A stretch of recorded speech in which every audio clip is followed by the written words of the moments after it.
కాలిన గాయాలు మాన్తాయి.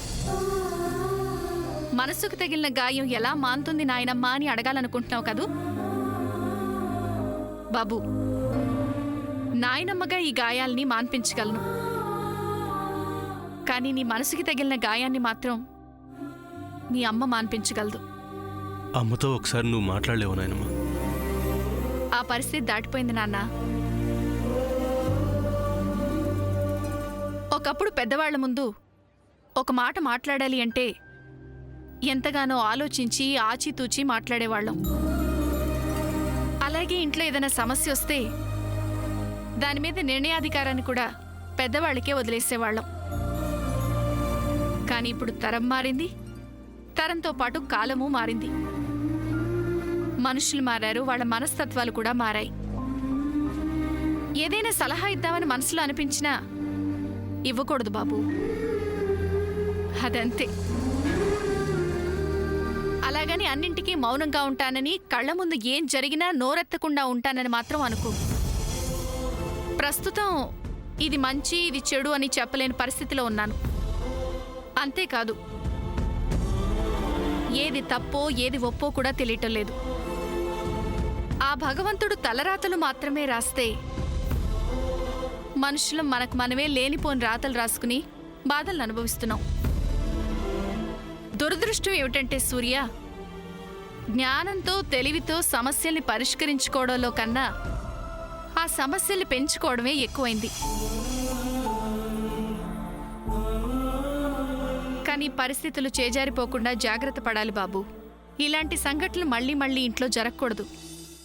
అది చూసి తట్టుకునే ఓపిక శక్తి నాలో లేవు బాబు. ప్రస్తుతం అంటావా,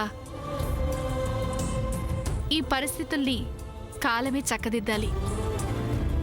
అంతవరకు మనం చూస్తూ ఉండడం తప్ప ఏమీ చేయలేం.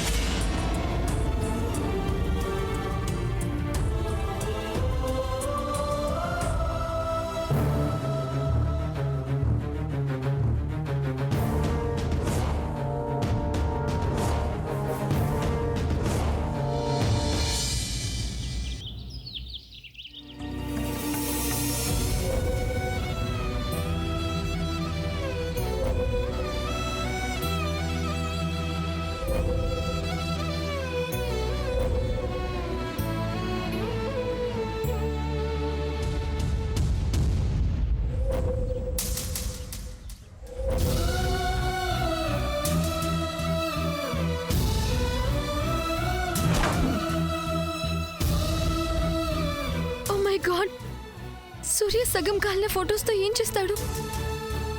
తన రూమ్ లో దాచుకుంటాడా? సూర్య నా ఫొటోస్ దాచుకున్నాడని చిన్నత్తకి తెలిస్తే చిన్నత్తకి మళ్ళీ బీపీ రైస్ అవుతుంది, కోపం వస్తుంది. మళ్ళీ చిన్నత్తకి ఏదైనా అయితే నో, అలా జరగడానికి వీల్లేదు. I have to do something. I have to go. అమ్మా, అలాంటి వాళ్ళది నిజమైన ప్రేమ కాదు, అది వ్యామోహం. ఎగ్జాక్ట్లీ చిన్నత్త, నిజంగా ప్రేమించుకున్న వాళ్ళు అలా చేయరు.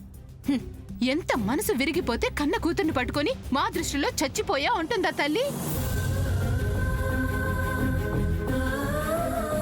అది సరే అమ్మా, తన కూతురుతో తన మాట అనేటప్పుడు ఆమె మాటల్లో వ్యథ, కళ్ళల్లో బాధ గమనించావమ్మా? పెద్దబాబుకు బర్త్డే విషెస్ చెప్పు కూడా వెళ్ళాం కదా. ఊరికే ఎలా కాలిపోతుంది? మంట పెడితేనో పడితేనో తగలబడుతుంది.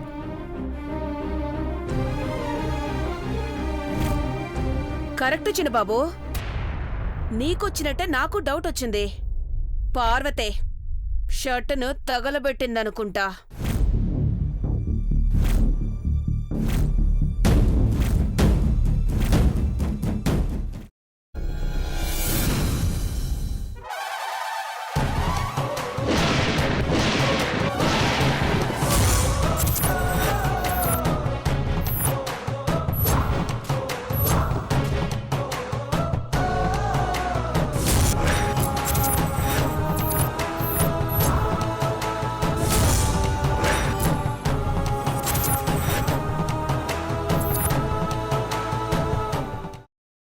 తర్వాత పొట్టు తీసేసి చాప్ చేసి పక్కన పెట్టుకోవాలి. ఒక ప్యాన్లో కొద్దిగా నూనె వేడి చేసి అందులో ఆవాలు, మినప్పప్పు, శనగపప్పు, కరివేపాకు, సన్నగా తరిగి పెట్టుకున్న ఉల్లిపాయలు వేసుకుని 1 నిమిషం పాటు వేయించుకోవాలి. ఆ తర్వాత కాల్చి కట్ చేసి పెట్టుకున్న వంకాయని కూడా అందులో వేసుకుని బాగా మిక్స్ చేసి బౌల్లోకి ట్రాన్స్ఫర్ చేసుకుని అందులో తగినంత చిక్కటి పెరుగు లేదా పల్చటి పెరుగు వేసుకుని మిక్స్ చేసి అన్నంతో కానివ్వండి, చపాతీతో కానివ్వండి సర్వ్ చేసినా చాలా బాగుంటుంది.